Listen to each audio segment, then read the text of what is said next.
As with any fringe product or service, there are multiple myths surrounding, well, cryptocurrency. Cryptocurrencies aren't just for computer nerds and geeks and drug dealers just trying to avoid the government. More and more people are using cryptocurrency. Hey there, my name is Kenneth French. I'm with VastSolutionsGroup.com, where we do tax finance and artificial intelligence. You might ask, why are we doing a podcast specifically about cryptocurrencies and the myths surrounding them? Well, we are big advocates of cryptocurrency, and we think that we need to help at least enumerate the myths and maybe, who knows, help some investors along the way get into cryptocurrencies.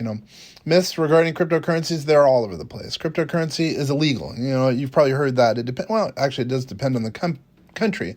It's legal in the United States, where we originate from, actually, and we're in Washington State and Nevada. But, there are other countries such as Russia that deemed it illegal. China now basically has deemed it illegal, although there's some people getting away with it. It's unlikely the legal status will change anytime soon in the United States, by the way. It's really hard. It would be very difficult to, stop cryptocurrencies and Bitcoin, et cetera, although it probably somehow will be regulated. Who knows in what sense, and also Bitcoin, it's the only relevant cryptocurrency. You've probably heard that. Maybe that's a myth too. You've heard, there are several other cryptocurrencies. People have got to be aware of those. They all have their strengths and weaknesses. Bitcoin, that was released in 2009, roughly, really 2008, as a white paper. It's the oldest and most well-known of them. But, I'm going to mention at least just a few other cryptocurrencies worth at least maybe potentially looking into. There's Blackcoin, there's Dash, Dogecoin, Digital Note, Ethereum, Litecoin, Mastercoin. There's a whole bunch. And daily, there's more coming out. You got to be very careful of these things called ICOs. You got to be very careful.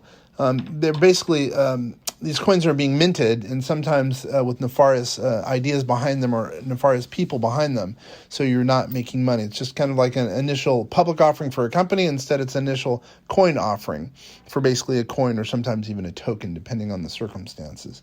Fine, let's talk about number three. Number three myth: only criminals have used for cryptocurrency. Maybe that's abating a little bit. But anyway, while cryptocurrencies continue to be used for illegal activities, cash is still king for illegal transactions. At least I would assume so. There are reputable, retailers that accept cryptocurrencies. We at VastSolutionsGroup.com, we do accept cryptocurrency, and we have for years. Number four myth I'd say that's out there: I could get rich with cryptocurrency. Well, to a certain extent. The potential for profits does totally exist. People have gotten wealthy, through increases in the value of cryptocurrency. However, just as many people have lost a tremendous amount of money. Think about that as well. It might happen, but you're unlikely to retire on your cryptocurrency purchases, especially when we don't really know what's going to happen with cryptocurrencies going forward.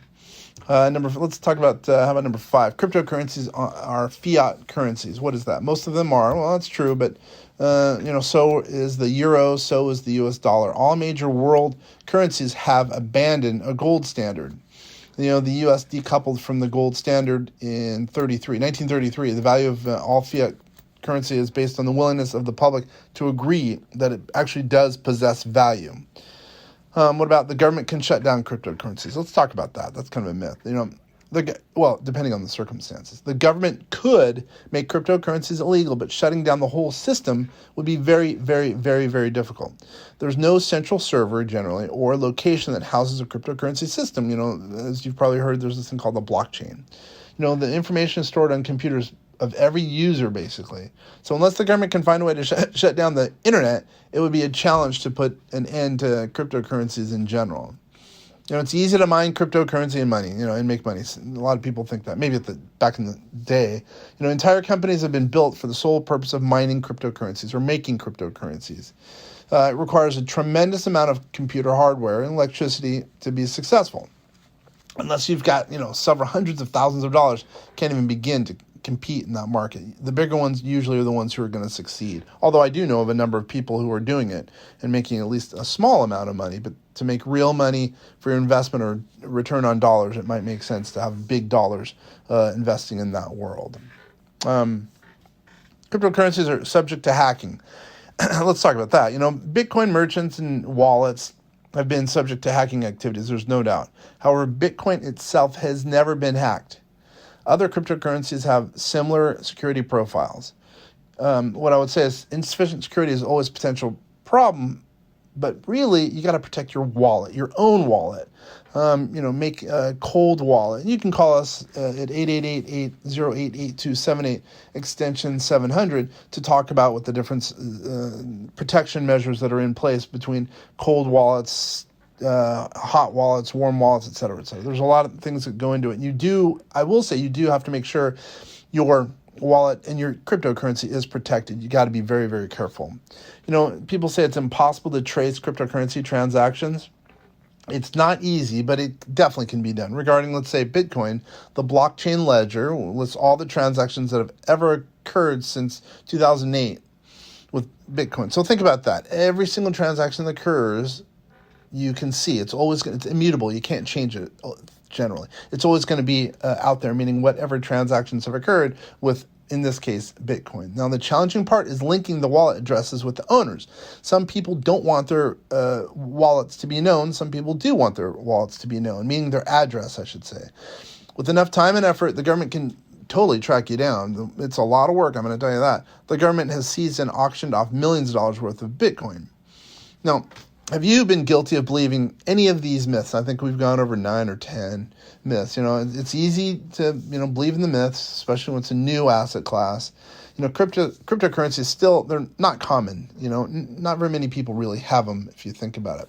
The normal ma and pa, I would say, do not have cryptocurrencies, Bitcoin, ETH, et cetera, et cetera. Hence the reason it's easily formed as far as the myths. I would say become knowledgeable about cryptocurrency. It's worth your time. A lot of money could be made potentially. You have to research. Because that's the nice thing about Bitcoin is it's decentralized. There's no central group that's in charge of it nor making money on it. So you have to research it your own way as an individual investor or as an entrepreneur, etc. Speaking of entrepreneurs, that's normally who we work with here at vastsolutionsgroup.com. We do, again, tax, finance, and artificial intelligence to help entrepreneurs to lower their taxes and hopefully become that much more wealthy in the end. Once again, I'm going to say my name is Kenneth French. I really appreciate you spending the time on this. Hopefully this has been helpful in some way, some shape, or form. You feel a little bit more comfortable now that you know the myths concerning cryptocurrencies.